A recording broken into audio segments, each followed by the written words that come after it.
तो class 9 chapter flotation का देखने वाले हैं कि जब कोई ऑब्जेक्ट लिक्विड के सरफेस पे होता है तो कब वो फ्लोट करता है और कब वो सिंक करता है। ठीक है, तो व्हाई ऑब्जेक्ट्स फ्लोट और sink on the surface of liquid. तो हम लोग जानते हैं कि जब कोई ऑब्जेक्ट लिक्विड के सरफेस पे होता है तो इसमें दो तरह के फोर्स काम करते हैं। ठीक है, एक फोर्स होता है डाउनवर्ड डायरेक्शन में और एक फोर्स होता है अपवर्ड डायरेक्शन में। तो इस ऑब्जेक्ट का वेट होता है। ठीक है, तो इस ऑब्जेक्ट का वेट के कारण एक फोर्स जो लगता है वो डाउनवर्ड डायरेक्शन में काम करता है। ठीक है, और इसमें ग्रेविटेशनल फोर्स के कारण ये डाउनवर्ड डायरेक्शन में काम कर रहा है। और एक जो फोर्स होता है जो लिक्विड की तरफ से अपवर्ड डायरेक्शन में काम करता है जिसको हम लोग बॉयंट फोर्स कहते हैं। ठीक है, तो कब वो ऑब्जेक्ट फ्लोट करेगा, कब वो सिंक करेगा? तो जब ऑब्जेक्ट का वेट जो होगा वह बॉयंट फोर्स से कम होगा, यानी कि if the weight of the object is less than buoyant force then net force on the object acts in upward direction. तो अपवर्ड डायरेक्शन में तो काम करेगा। ठीक है, तो इस केस में क्या होगा, जो नेट फोर्स होगा वो अपवर्ड डायरेक्शन में रहेगा, तो जिसके वजह से जो होगा ऑब्जेक्ट जो होगा वह फ्लोट करने लगेगा। ठीक है, क्योंकि इस ऑब्जेक्ट का वेट जो है वो बॉयंट फोर्स से क्या है, कम है। तो इस ऑब्जेक्ट का वेट जब बॉयंट फोर्स से कम है तो यह ऑब्जेक्ट फ्लोट करने लगेगा और इसका जो नेट फोर्स होता है वो अपवर्ड डायरेक्शन में लगता है, इसी वजह से ऑब्जेक्ट फ्लोट करने लगता है।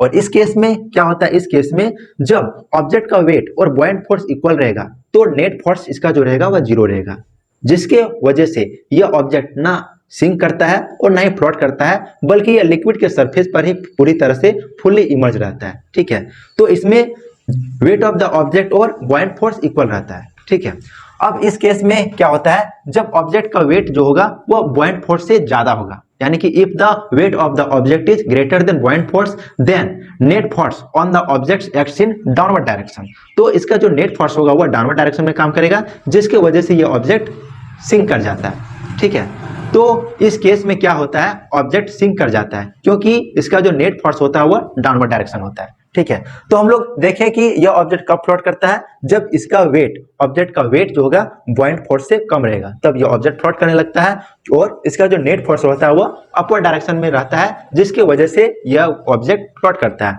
और इस केस में क्या होता है, इस केस में बॉयंट फोर्स और wait of the object equal रहता है, जिसके वजह से नेट फोर्स जो होता है वह जीरो होता है और इस कारण यह ऑब्जेक्ट जो रहता है ना फ्लोट करता है ना सिंक करता है, बल्कि वह लिक्विड के सरफेस पर ही फुल्ली इमर्ज रहता है, पूरी तरह से डूबा रहता है। और इस केस में क्या होता है, इसका जो नेट फोर्स रहता है वो डाउनवर्ड डायरेक्शन रहता है, क्योंकि इस ऑब्जेक्ट का वेट जो होता है वो बॉयंट फोर्स से ज्यादा होता है, जिसके वजह से यह ऑब्जेक्ट वह सिंक कर जाता है। ठीक है, तो हम लोग इसमें जाने तीन केस में। अब हम लोग जानते हैं प्रिंसिपल ऑफ फ्लोटेशन आखिर है क्या। तो हम लोग इसके पहले भी ये इसी में हम लोग जान चुके हैं कि इसमें दो तरह के फोर्स काम करता है, एक अपवर्ड डायरेक्शन में, एक डाउनवर्ड डायरेक्शन में, एक बॉयंट फोर्स और इसका ऑब्जेक्ट का वेट। तो वही लिखा हुआ है ए नंबर में, इट्स वेट एक्टिंग डाउनवर्ड, इस ऑब्जेक्ट का वेट डाउनवर्ड डायरेक्शन में लग रहा है, और बी में the buoyant force acting upward, तो इस ऑब्जेक्ट का जो इस लिक्विड के तरफ से एक फोर्स लगता है जिसको हम लोग बॉयंट फोर्स कहते हैं वह अपवर्ड डायरेक्शन में लगता है। ठीक है, तो प्रिंसिपल ऑफ फ्लोटेशन से हम लोग जानेंगे कि कोई ऑब्जेक्ट कब फ्लोट करता है और सिंक करता है। ठीक है, तो हम लोग इसके पहले आर्किमिडीज प्रिंसिपल में क्या पढ़े थे, हम लोग इसके पहले आर्किमिडीज प्रिंसिपल में पढ़े थे कि जो बॉयंट फोर्स होता है वह wait of the liquid displaced by it के बराबर होता है, यानी कि बॉयंट फोर्स जो होता है वह उस ऑब्जेक्ट के द्वारा जितना वो लिक्विड डिस्प्लेस करता है उसके वेट के बराबर होता है। ठीक है, उसके हम लोग आर्किमिडीज प्रिंसिपल में देख चुके हैं।